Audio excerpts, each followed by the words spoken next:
তো হক যখন মাথা চড়াতে উঠবে, বাতিল কি নিষ্পেষিত হয়ে যাবে, পালায়া যাবে।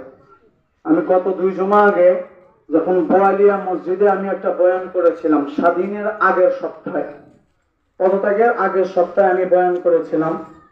ওখানে বয়ান করার পরে আমাকে বয়ানের মাঝেই বলা হলো যে আপনি থামেন, এক কথা বলিয়েন না, আপনারা আর বয়ান করতে হবে না। আমি থেমে গেলাম। পরবর্তীতে একজন আমাকে বলছে, মানে ওই বাহিনীর আর কি, আওয়ামী লীগের, তো বলতেছে যে আপনার বয়ানের মাধ্যমে, আপনার বয়ানের ভাষায় জামাতের ঘ্রাণ পাওয়া যায়। কিসের ঘ্রাণ পাওয়া যায়? জামাতের ঘ্রাণ পাওয়া যায়। কেমন? বলে আপনি শুধু কড়া করে কথা বলেন, কেমন যেন লাগায় লাগায় কথা বলেন।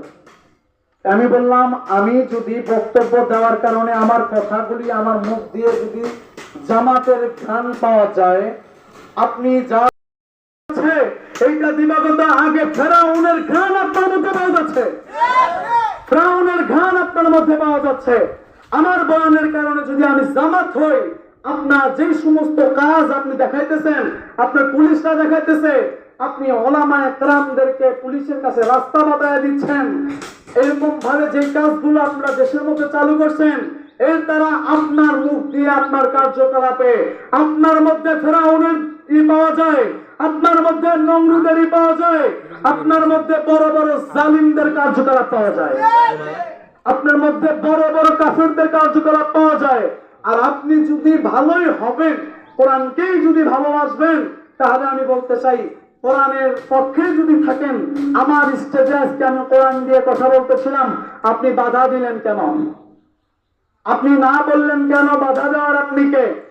যদি আমি দোষ করে থাকি, আমি কোরআন থেকে কথা বলেছি, যে আপনি কোরআনকে ধরেন, কথাটা না, আপনি সেইটা পারলেন না, আমার উপর আপনি অ্যাকশন নিলেন।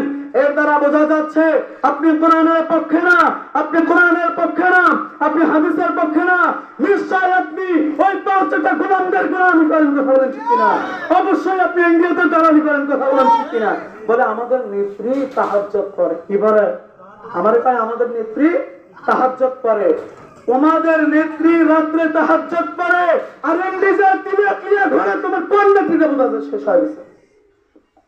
আপনার নেত্রী যদি এখানে তাহাজ্জুদ পড়ে, সে বাংলাদেশেও কোরআনের আইন রাখবে, সে কি ইন্ডিয়াতে কোরআনের আইনই রাখবে। ইন্ডিয়ায় যদি তাকে বান্ধা ধরা হয়, তাহাজ্জুদ গুজারি ব্যক্তি কখনোই মাথায় তিলক করতে পারে না, কথা বলেন ঠিক কিনা? যাহা তো আপনার কোরআন, এখানে আপনি বলতেছেন যে আপনার নেত্রী তাহাজ্জুদ করে, আর ইন্ডিয়ায় যায় আমরা ফুটেজে দেখেছি যে আপনার নেত্রী ইন্ডিয়াতে যে তিলক নিয়ে ঘুরতেছে, শাখা পরে ঘুরতেছে। আপনার নেত্রী ইহুদি না বেঈমান না খ্রিস্টান আমি বুঝতে পারি না। আপনার নেত্রী ইহুদি না বেঈমান না খ্রিস্টান আমি বুঝতে পারি না। এইটা হলো আপনাদের পরিচয়। আপনারা হক কথায় বাধা দেন, আপনারা হক জায়গায় বাধা দেন, আর বিশেষ করে যতগুলো